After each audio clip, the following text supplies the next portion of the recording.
อายเบื้องไปเบื้องหน้าตกใจเพราะว่าเห็นใบหน้าขาวมาเพิ่นเบิ่นตกกระใจสงสัยสิเป็นสู้เพิ่น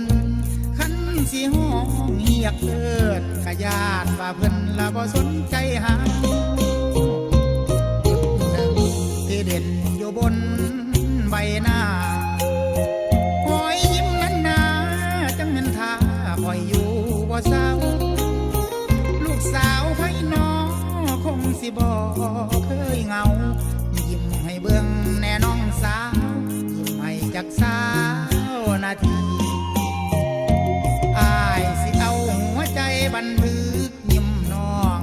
บันทึกห้อยแก้มบ่องของพี่น้องไปเป็นอย่างดีบันทึกสวดทรงของแอวองค์โสพีตลอดไปทางท่าทีพี่น้องนั้นมีประจำตัว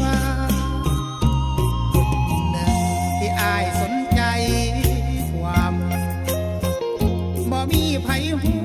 เนื้ออายดอกทูลหัวปล่อยให้มันฟังหัวใจไปจนกลัวสิบอกให้หูสึกตัวเมื่อตอนเป็นผัวน้องนางสมบูรณ์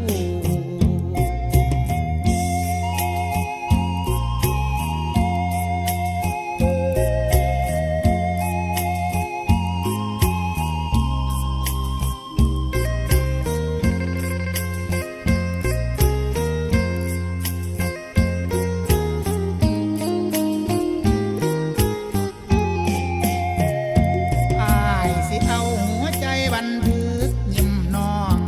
บันทึกห้อยแก้มบองของพี่น้องไว้เป็นอย่างดีบันทึกสวดทรงของแอวองค์โสพีตลอดไปทั้งท่าทีพี่น้องนั้นมีประจำตัวจุดหนึ่งที่อายสนใจความบ่มีไผหูเนื้ออายดอกทูลหัวปล่อยให้มันฟังหัวใจไปจนกลัวสิบอกให้หูสึกตัวเมื่อตอนเป็นผัวน้อง